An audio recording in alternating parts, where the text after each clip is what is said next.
name is Jeffrey Brody. I'm the Deputy Director of the Smithsonian's Lemelson Center for the Study of Invention and Innovation.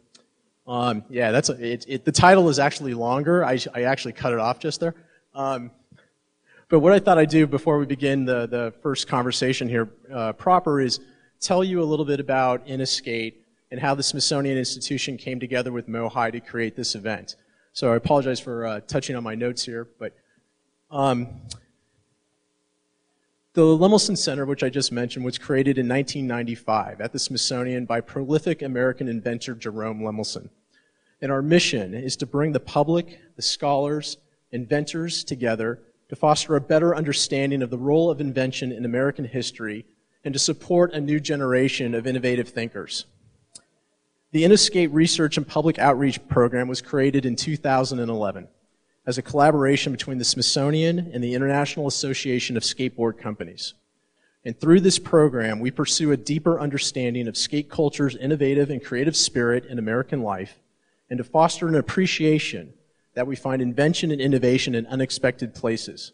In today's Innoskate program, with its mixture here that we're going to have the idea labs, skate demonstrations, and other hands-on activities, provides you all with the opportunity to experience firsthand that the skateboarding community is filled with innovative people who are creative thinkers, who push boundaries, they solve problems, and they advance their community. So today, what we're doing here at MOHAI marks the third iteration of the Innoskate program. We began with a major festival in Washington, D.C. in the summer of 2013. And we expanded this collaboration in 2014 with two new programs at Smithsonian affiliate museums. The first was at the Polk Museum of Art in Lakeland, Florida. We had that event in June of 2014. And today we're here at the Museum of History and Industry. And through these collaborations, the Innoskate program takes on a new form in each location that reflects the interests and the personality of that region. So I'm really grateful and thankful to Julia Swan and Tara McCauley and the entire staff here at MOHAI for their efforts in developing a program that's specific and distinct to the city of Seattle as it explores the history and culture of Seattle skateboarding from a variety of perspectives. And an undertaking of the scope and the size and scope of Innoskate requires a lot of people dedicated to a common goal. So I really want to thank Nike, who's Innoskate's national supporter and sponsor. And here in Seattle, we appreciate that none of this could have happened without the substantial support of the many local organizations, the businesses, and the community partners. And you've all contributed your expertise, your time, and your financial support to make all of this possible. And of course, we thank you, the audience, for participating with us here today and being a part of Innoskate 2014. So now, with that introduction, a little bit of the background of how we came together, I have the pleasure of introducing our first Idea Lab here as we explore the role and potential for skateboarding as an innovative agent for social change. And the format for today's Idea Labs will feature short presentations from the invited speakers, followed by some questions and answers. So first, I'm going to ask Kristin Ebeling, Director of the Seattle Chapter of Skate Like a Girl, and Board Chair Nancy Chang, to begin our conversation by sharing a bit about your organization. Thank you so much, Jeff, and your team, as well as MOHAI. And this is a really great opportunity because I think for a really long time in skateboarding, it's been something that's written off, and especially organizing with Skate Like a Girl, we've come a long way because there's tons of challenges, and to be able to be here and have the Lemelson Center support, the Seattle skateboarding scene with Innoskate is amazing. So thank you so much, MOHAI and Lemelson Center, and you guys for coming and supporting Seattle skateboarding. My name's Nancy Chang. I'm the board chair of Skate Like a Girl. Skate Like a Girl started in 2000, and I've been involved in Skate Like a Girl since about 2005. It's been really fun being a skateboarder to being a volunteer to being somebody that's organizing in a sport or an activity that a lot of people don't see as a girl's sport. And I think with Skate Like a Girl, I got involved when I was in my mid-20s, but I got involved in skateboarding in my early tweens. And when I first started skateboarding, it was really hard because I lived in rural Skagit Valley, and there's not skate parks. I skated in garages, like when I say garage, it's not parking garages. I mean like my own garage that's like about 5x5. So if you see me skateboarding, I'm usually in a 5x5 container because that's what I'm comfortable with.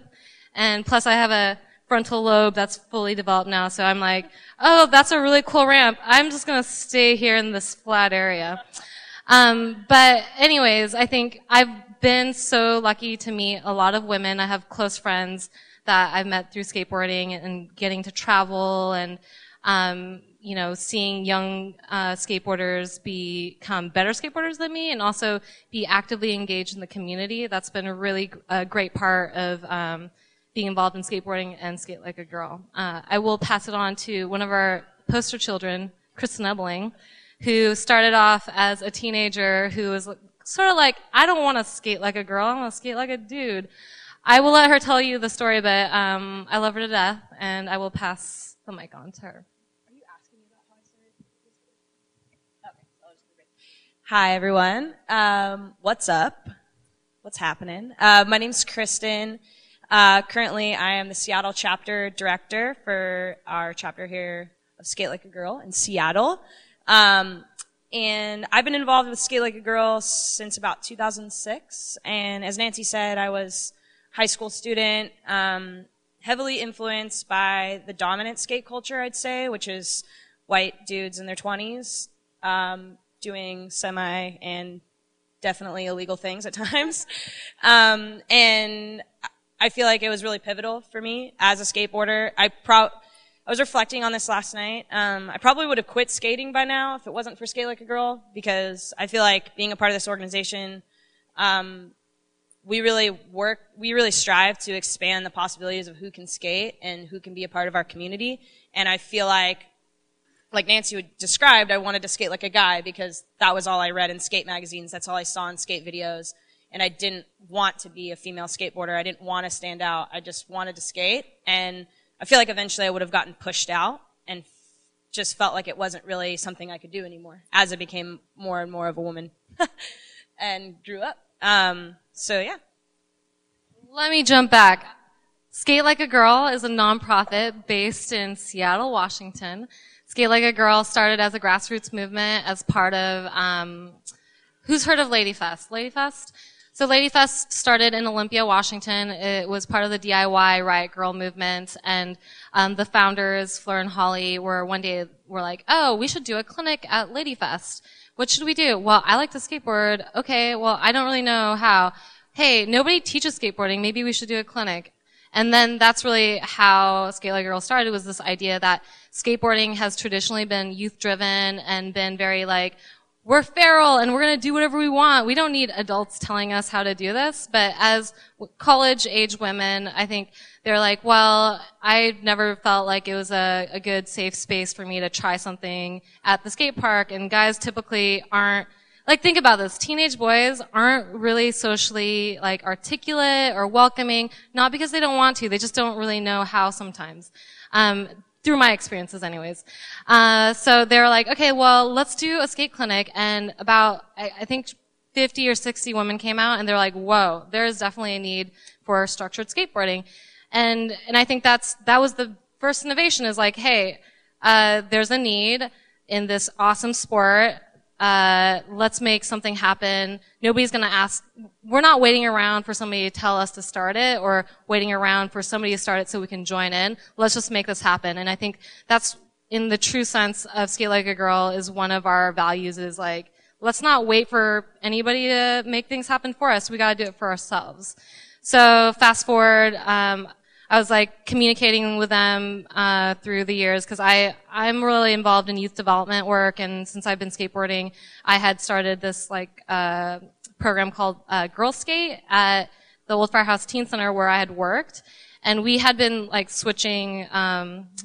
We've been passing out flyers, and I got a Skate Like a Girl flyer, and they got a Girl Skate flyer, and then eventually we never really touched base until about 2005 when Fleur and Holly graduated and moved back to Seattle. And around that time, I was going to grad school, so I created my degree project surrounding how to create like a strategic plan for Skate Like a Girl. Like, is it a grassroots organization or is it a nonprofit? And for me, I felt like it was very valuable for it to be a nonprofit and to be structured and to have opportunities to empower young women and to have it community driven.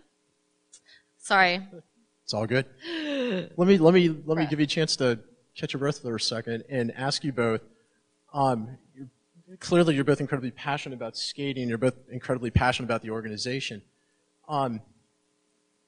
What is it about skateboarding that's so important to you as individuals and skaters that it would prompt you to invest so much of your time and effort into the Skate Like a Girl program to enhance that activity?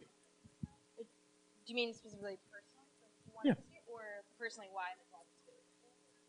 Yes, I'm curious about how for each of you personally and individually, what is it about skateboarding as an activity that prompts you to devote so much time and energy into it to where you've taken that to the level of being involved with Skate Like a Girl? Well, I'd say for me, I love skateboarding because now it's my life. And I've done it every day pretty much since I was 12. I'd say what originally sparked me was just, I don't know, Tony Hawk came out with a video game back in the day. I remember being in like, I think 2nd or 3rd grade watching the X Games as like a little kid and seeing Tony Hawk pull off the first 900 in competition. And I always thought it was cool.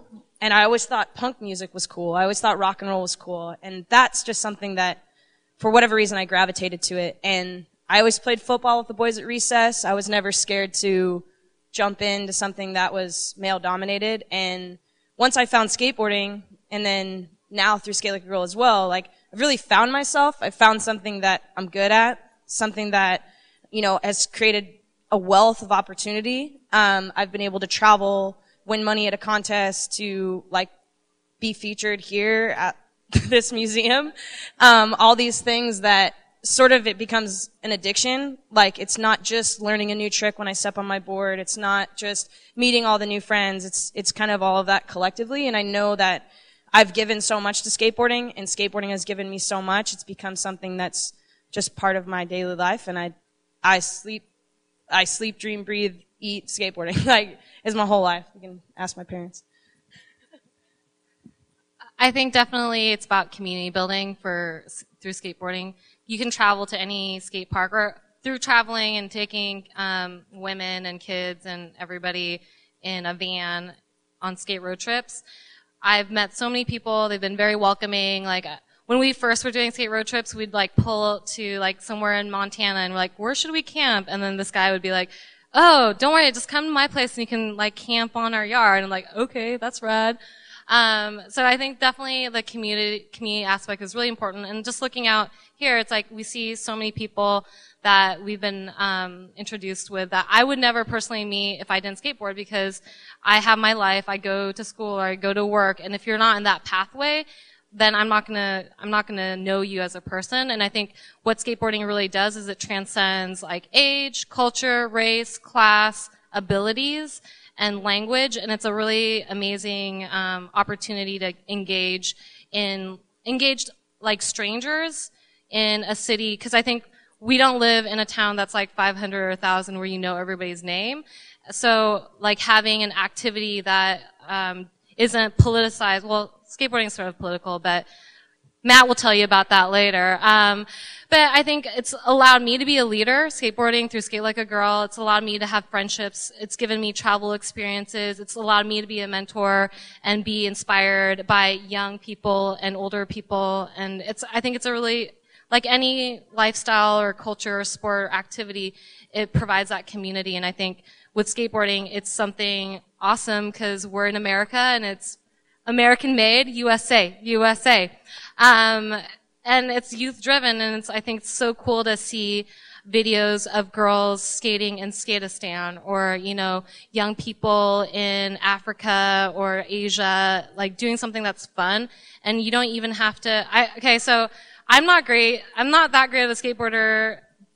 Two things, definitely my frontal lobe, and I just have gotten older and I've gotten really busy, but I've had the opportunities to go to like Mexico City where they treat you so well because they're like so excited that somebody's coming outside of their country to like, you know, meet with them, hang with them, and teach with them. And I don't speak, my Spanish is pretty terrible, but I can still teach skateboarding because I'm demonstrating it. It's a very experiential learning model of friendship too. So both of you have touched on how skateboarding and being involved with Skate Like a Girl has been instrumental in promoting your involvement as women skateboarders.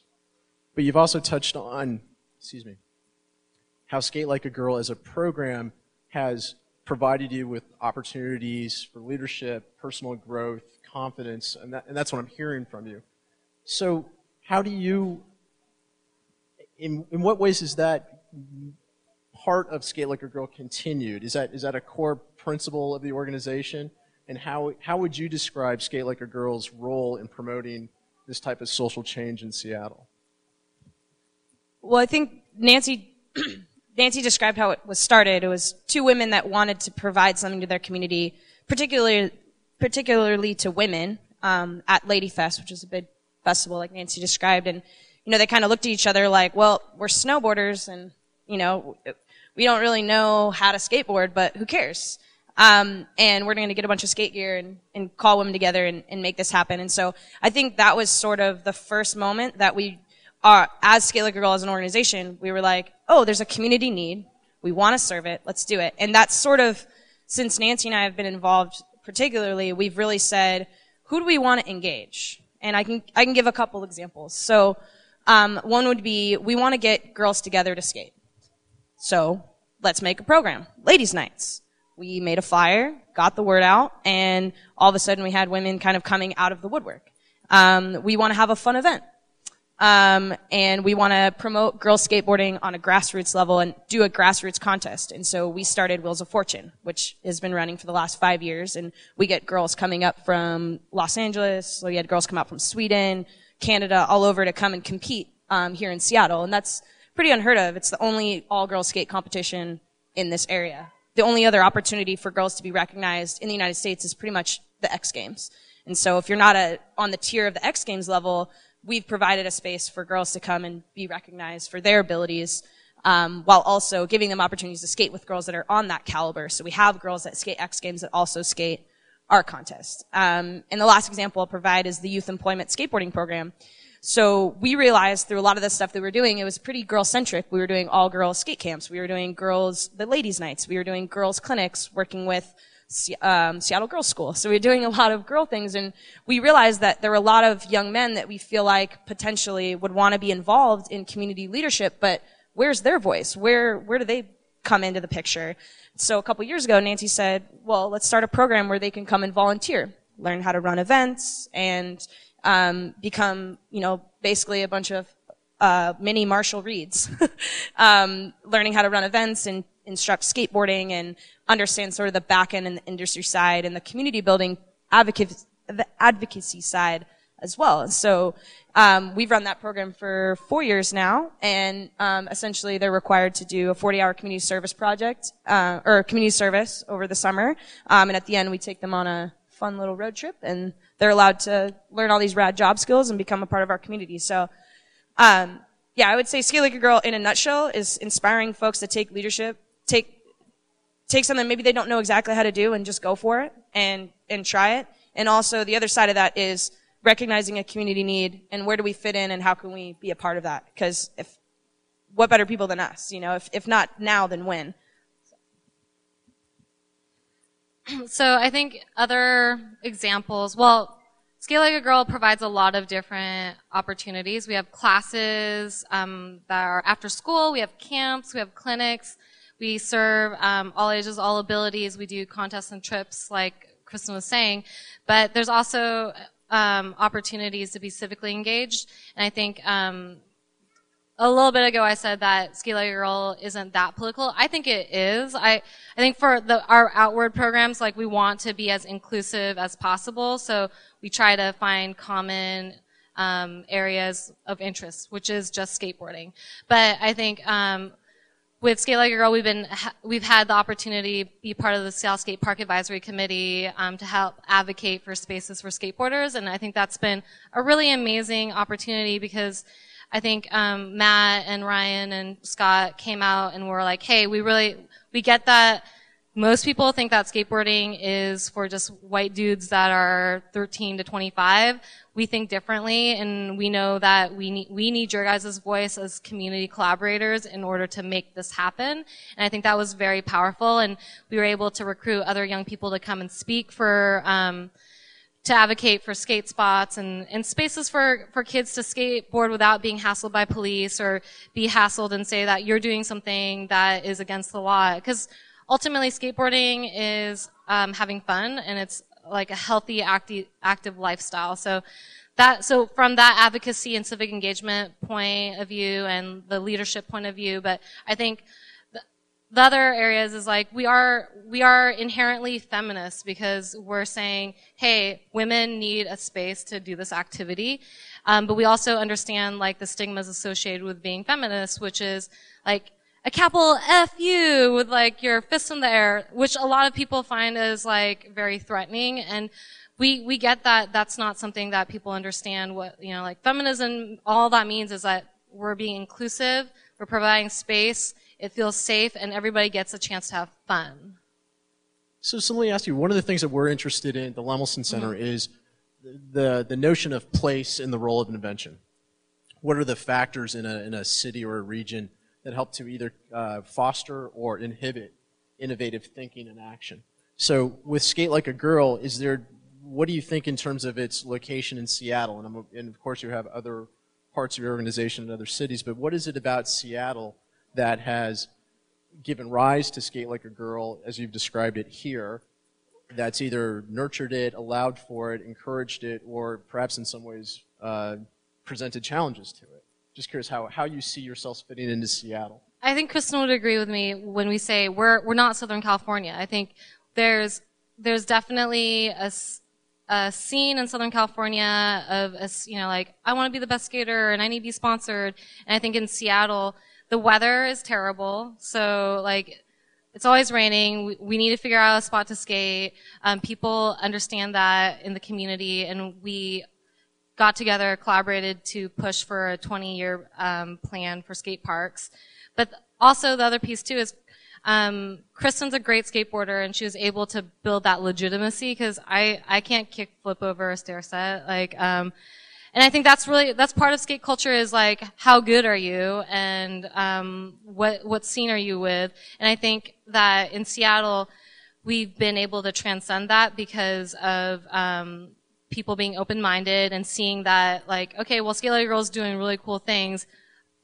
Let's do it together. Let's do it with them. And I think that for Skate Like a Girl specifically, like Marshall has been very influential in helping us like gain credibility, legitimacy with other like core shops or like the different scenes. And I think Marshall's been really like an amazing, we call male ally in skateboarding. I'll let Kristin fill in the blanks because I'm about sharing the mic. Seattle is the best skate city in the world. I'd say that just because I think people that stay here and want to be a part of Seattle, Marshall's one. I can think of Josh Anderson. I think about Grindline skate parks being based here. I feel like people that stay here, they have a true grit. They'll stick out the winter. They'll skate the parking garage at UW. They'll get kicked out of Red Square every day and still try to skate Westlake at night. And the folks that, you know, worked really hard to create the citywide skate park plan. I feel like, you know, the folks that built the, you know, Grindline, who built the first skate parks and, you know, the original Ballard Bowl, the folks over at Marginal Way. Like, I look around and I see a community of leaders. I see a community of innovators, not just in Skate Like a Girl. I'm so proud to call this place my home. And we're not close to the skate industry, like Nancy was saying. I think being in Southern California, it's not only the weather, but it's also that you're so close to every big skate company. And, you know, you go to a skate park in California, and not only is it really dusty and slippery and not as good as my Grindline parks up here, but, you know, there's also like sort of a showy and like sort of like machismo kind of this like watch me. And I feel like in Seattle, like if you think about grunge music, you think about the rain, like people here have a different mentality, and I can't describe it other than just like a true grit. and a true passion for what they do. Because if you weren't passionate about skateboarding and you live in Seattle, like you would move to California. Like, you know what I mean? Like, you'd get out of here. So I just love being a part of the scene up here. So let me follow up on that and maybe use this as a concluding question, which is about what do you foresee in the future for Seattle's skate community, and what do you foresee Skate Like a Girl's role within that? What is being successful for Skate Like a Girl mean in terms of the future of Seattle skating? Okay, I think Skate Like a Girl has been super successful because Kristin started already as like a participant, and now she's the Seattle chapter director. And we have girls like Dylan out here and like Brandy and like tons of people that are involved in programs, and they're like, whoa, I have a voice, I have abilities, I want to make things happen.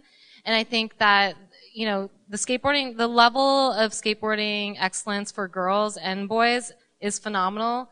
But just in our perspective, I think we're already hitting our marks of success, but beyond is really like helping. When you go to a skate park, you see more girls than boys sometimes, more boys than girls. Like, it's not just like, oh, cool, 2 girls, or that's a lot. You go to the skate park and it's not even a big deal. Like, I think the mark of success is like Skate Like a Girl doesn't really need to exist at all, but I think we should exist to provide other opportunities and employment things. Kristin Ebeling. I would say, like, if I'm going to give my Martin Luther King moment for a second, I have a dream that when I go to the skate park, I see equal amount of girls as boys. I see an equal amount of adults as I see children. I see a mutual respect and understanding. I see the absence of homophobia and racism and classism and stuff that I sometimes plays out at skate parks. I see a community that's like woven tightly that continues to make awesome stuff happen, because I really feel passionately that with that level of solidarity, and we're working on achieving that. But I think, you know, we're not stronger than those institutions. So I think Skate Like a Girl will always have a purpose, whether or not we're doing girl-centric programs or programs for adults or programs for kids. That remains to be seen, but I am committed to continuing to adapt our organization to fit those community needs. So that's where I see the future. That's great. Let me give you both the opportunity to speak or raise a question or an issue that we haven't yet spoken about during the session. Is there anything that you would like to bring up at this point that we haven't talked about?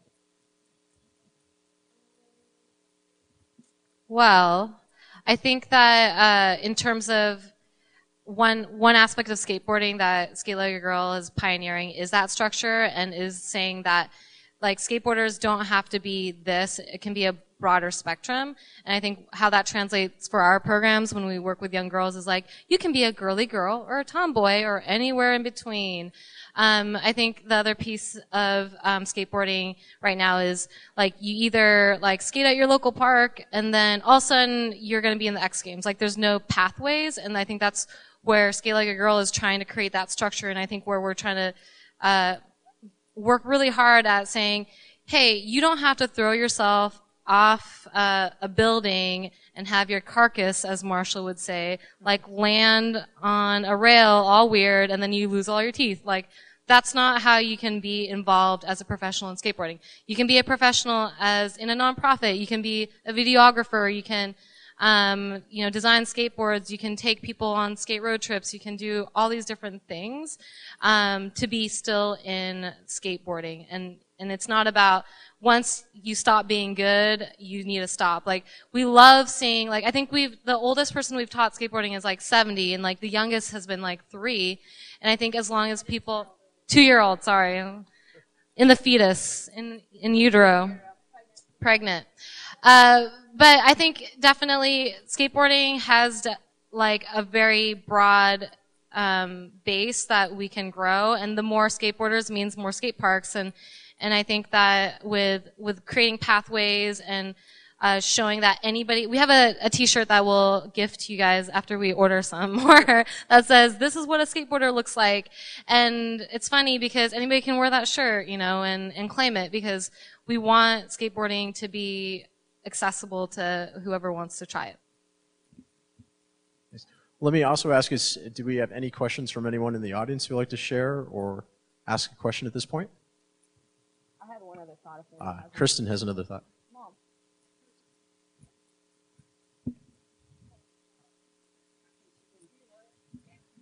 What is the age of the oldest skateboarder that you know? I think it was like a 70-something-year-old. I think 70, yeah. Go ahead. So one thing I wanted to touch on, because I know a lot of people standing around might be skateboarders or have kids that skate. I just want to talk about the cultural evolution that I've seen since I started skating. So I started skateboarding in 2001, the Christmas Eve of 6th grade. My parents are not very traditional, and I was like, Dad, I really, really, really want to skateboard. I really, really, really want to skateboard. And he was resisting. And finally on Christmas Eve, he caved. And we went to Fred Meyer, and I got a skateboard for $29.99. And that thing was awesome. I went every day to the skate park, and, you know, I personally, like I said before, I don't care if I'm the only girl doing something. I just knew I wanted to do it.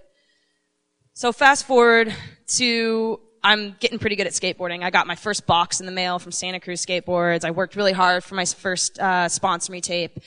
And I was trying to get sponsored by a skate park that was indoors down in Renton called Skate Barn. And the guy that was running the team at the time, I turned in my video, which I had worked months on, all street footage and what up, dog? And I worked really hard, and I turned it in, and I didn't hear back from him. And so I went up to him, and I said, hey, man, like, did you get my sponsor me tape? Like, and he goes, oh, yeah, about that. And he kind of, like, turned to the side, and he kind of stared me right in the eyes, and he goes, well, Kristin, we don't really sponsor girls that are good. We sponsor girls that are good looking. And that was really hard. Now I laugh. But that was like the worst thing you could tell a girl that was 16 years old. Like my confidence just went, phew. And I said, and that's when I realized I was like, I just want to skate. I just want to skate like a guy. Blah. You know, and then luckily about a year later I met Skate Like a Girl. And I realized that anybody could skate. I went out to a skate contest that they were throwing, and I remember seeing a girl ollie the 8 stair that I had never ollied, and like girl board sliding the rail, and all these girls I had never seen before. Because girls like hide in the woodwork, right? So fast forward a little bit to us running girls only skate camps, right? So I started skating by myself. So that's my cultural experience, and I had to navigate my way through a super male dominated, got called J-Lo at the skate park, like just awkward, like worst experiences, but I stuck with it. I knew I really wanted to skate. To meeting Skate Like a Girl, all of a sudden my mind is expanding. Now I'm, as a volunteer, as a teenager, teaching other women and girls how to skateboard. So we've changed that experience. To fast forward to now, I just talked to Marshall, and at Altogether Skate Park, they just ran a week of camps where they had more girls enrolled than they had boys.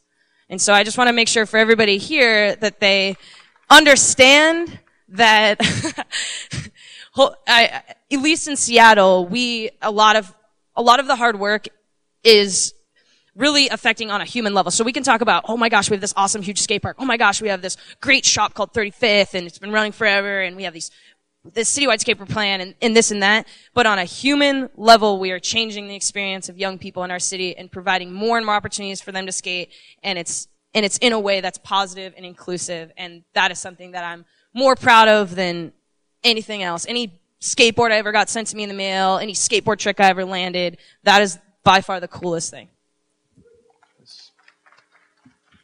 How much time do we have left? Well, I think that might be a really excellent place to conclude this session. I can't think of a better summary of the impact that your organization is having and will have on the community. I was really struck as we've come to know a little bit about the Seattle skate culture, about how this organization is, sure, it's about skateboarding, but it's really about changing individuals and improving and enhancing the experience of individuals. So that was really, to me, that was a very innovative approach in the use of skateboarding to a larger end. And I was really struck by that, and to hear you describe it in the way that you did was fantastic. So I want to, on behalf of the Lemelson Center, on behalf of MOHAI, thank you both for participating this way, and in appreciation for the work that you're doing with Skate Like a Girl, and being willing to come up and share your passion about it, and your stories was very giving of you, and very allowed us to have greater insight into it. And so thank you very much, and thank you for being here. And very soon we will be getting ready for the kids skateboard fashion show out in front of the museum. So I know Skate Like a Girl is involved with that, so we need to get them back out there. And thank you all. We'll be back a little bit later this afternoon with the second Idea Lab. So thank you. Thank you, Jeff.